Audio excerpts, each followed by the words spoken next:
Good morning students. आज हम बात करने वाले हैं एक नए टॉपिक के बारे में। जैसा कि आई हैव ऑलरेडी अनाउंस्ड कि we are going to start your new topic, report writing.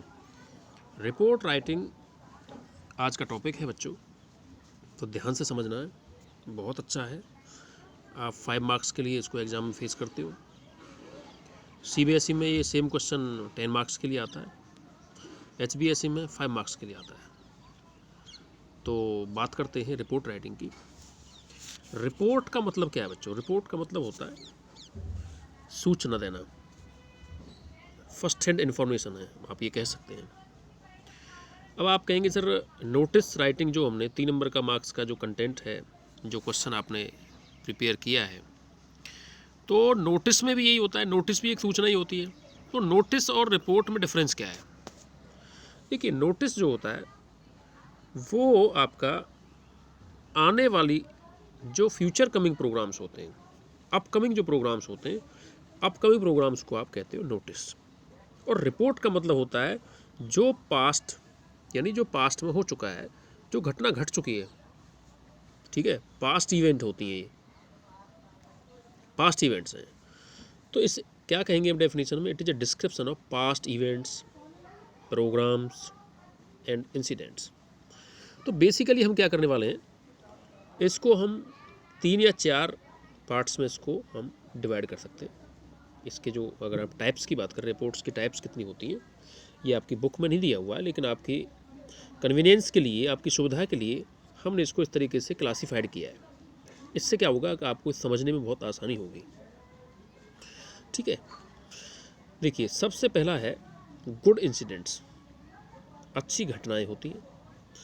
अच्छी घटनाओं में आप देखेंगे कि आपका आता है, आपका कौन कौन सी अच्छी घटनाएं हो सकती हैं? प्राइज डिस्ट्रीब्यूशन सेरेमनी, आपके स्कूल में स्पोर्ट्स मीट्स हो सकता है, एनुअल फंक्शन हो सकता है।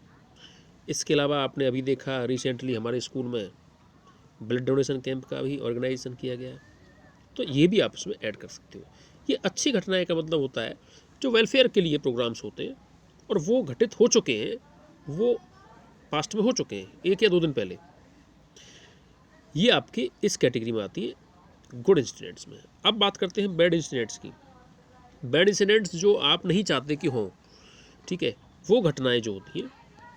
तो इसमें देखिए एक्सीडेंट, आपके रोड एक्सीडेंट हो सकता है, फायर एक्सीडेंट हो सकता है, वायलेंस है, वायलेंस कोई नहीं चाहता है, लड़ाई झगड़े हो जाते हैं, कई बार दंगे फसाद हो जाते हैं। ये जो घटनाएं होती हैं इनको आप वायलेंस के अंतर्गत रखते हैं। मूव लिंचिंग, मॉब लिंचिंग क्या होती है? मॉब लिंचिंग का मतलब होता है कि किसी अपराधी को, मतलब आरोपी, अपराधी नहीं, और अपराधी को तो देखो, क्रिमिनल कौन है? क्रिमिनल वो है जिसको कोर्ट में उसको ये डिसीजन दे दिया जाता है कि भाई ये क्रिमिनल है और इसको पनिशमेंट मिलना चाहिए। आरोपी वो है जिस पर आपको शक है कि आप ये मानते हैं कि इसने गलत काम किया है। अब उसको क्या करो, आप कोर्ट में ले जाने की बजाय भीड़ ने लोगों ने मार दिया इकट्ठा होकर के, मॉब लिंचिंग कहते हैं, या उसको पनिश कर दिया। तो इस तरह की घटनाएं, ये बैड इंसिडेंट्स होती हैं। ठीक है, अब तीसरा जो आपका आता है भी बैड इंसिडेंट्स होगी। अब हम बात करते हैं कैंपेनिंग की। कैंपेनिंग में कई सारी चीज़ें आती हैं, आप प्रचार करते हो, अभियान चलाते हो। कैंपेन का मतलब क्या? अभियान चलाना। तो इसमें देखो स्कूल का भी, आप स्कूल के लिए चला सकते हो, आप प्रचार करते हो। नो पॉलीथीन यूज है, एक अभियान है, ये क्लीन इंडिया कैंपेन है। इससे लगभग मिलता जुलता ही है आपका कैनवैसिंग भी है, स्ट्रीट प्ले आता है, बेटी बचाओ बेटी पढ़ाओ, ये एक आप इस तरीके का कैनवैसिंग चलाते हो, कैंपेन चलाते हो, लगभग मिलते जुलते ही हैं दोनों। तो इस तरीके से हमने आपकी सुविधा के लिए इसको 3 या 4 कैटेगरी में इसको हमने क्लासीफाइड किया है। तो आपको ये अच्छे समझ में आ जाएगा कि रिपोर्ट राइटिंग के कितनी कैटेगरीज होती हैं और रिपोर्ट राइटिंग एक्चुअली है क्या। दूसरी हम बात करते हैं कि जो आपका रिपोर्ट राइटिंग के स्टेप्स क्या हैं, कैसे लिखेंगे आप इस रिपोर्ट राइटिंग को। ठीक है, ये भी आपको समझना है। तो देखिए, मैं इसको आपको समझाता हूँ, कैमरे की मदद से समझाता हूँ मैं आपको। अब हम कैमरे पर आ जाते हैं। ये देखिए, ये आपका है steps to write a program report. सबसे पहले क्या करते हो आप, इसमें हेडिंग लिखते हो रिपोर्ट के लिए। ठीक है, और हेडिंग लिखने के बाद में तुरंत उसके नीचे अ रिपोर्ट बाई ठीक है, आप ये भी लिख सकते हो, उसमें बुक में नहीं दिया होता है, फिर भी आपको ये लिखना चाहिए और रिपोर्ट पाई। अच्छा, इसके बाद स्टार्ट करते हो, बिल्कुल सिंपली स्टार्ट करना होता है, first hand information about the incident. लेकिन एक चीज़ और आपको ध्यान में रखनी है, जब आप डिस्क्रिप्शन स्टार्ट करते हो तो आपको रिपोर्ट में, मैंने क्लास में भी जब ये करवाया था टॉपिक, तब भी ये बताया था कि आपको लेफ़्ट एंड टॉप पर हेडिंग के तुरंत बाद और रिपोर्ट के तुरंत बाद लिखना होता है प्लेस एंड डेट। आप किसी भी रिपोर्ट को पढ़िए, देखिए न्यूज़पेपर में होता क्या है, न्यूज़पेपर में आपकी रिपोर्ट्स ही होती हैं, जितना भी उसमें आपका पूरा डिस्क्रिप्शन होता है, एक एडिटोरियल को छोड़ करके रिपोर्ट्स होते हैं, एडवर्टाइजमेंट होते हैं, क्लासिफाइड आपका एडवर्टाइजमेंट होता है। तो रिपोर्ट्स में आप देखेंगे कि टॉप पर बिल्कुल लेफ्ट साइड जहाँ से आप रिपोर्ट स्टार्ट कर रहे हैं, वहीं पर प्लेस होता है न्यू दिल्ली, फरीदाबाद, पलवल, हैदराबाद, आपका हो गया अहमदाबाद, इस तरीके की घटना जहाँ पर होती है वहाँ वो लिखता है और रिपोर्टर लिखता है। उसके बाद उसमें वो डेट डालता है। ये एक अच्छा इंप्रेशन के लिए आप उसमें डाल सकते हो, ठीक है। अच्छा, कभी कभी क्या होता है कि हमें डिस्क्राइब करना पड़ता है बैकग्राउंड को, कि घटना के पीछे की कहानी क्या है, ठीक है, ताकि वो जो आपके रीडर्स होते हैं उनको अच्छे से समझ में आ जाए, ठीक है। तो ये चीज़ें होती हैं।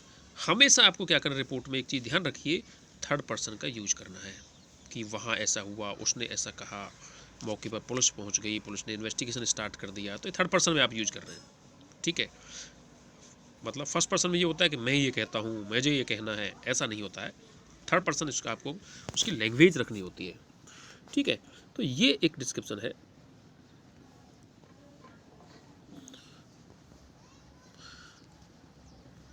तो मैं उम्मीद करता हूँ आपको अच्छे समझ में आ गया होगा। ये फिर से आ जाते हैं, ये आपका रिपोर्ट राइटिंग होता है। तो आप इसको आज समझिए ठीक से, रिपोर्ट राइटिंग को, क्या कंसेप्ट है, क्या डेफिनीसन है, क्या क्लासिफिकेशन है, क्या डिस्क्रिप्शन है, ठीक है। इंट्रोडक्शन आपको पूरा दिया है। इसके बाद में हम आपको कुछ रिपोर्ट्स का भी बताएंगे कैसे लिखना होता है, कोई आपकी बुक्स के भी कुछ टॉपिक्स कराएंगे, ताकि आपको अच्छे से समझ में आए और आप भी अपनी तैयारी अच्छे से करें और प्रैक्टिस करें। जो बुक्स में क्वेश्चन दिए हुए हैं उनकी आप अच्छे से प्रैक्टिस करें। Thank you, have a nice day.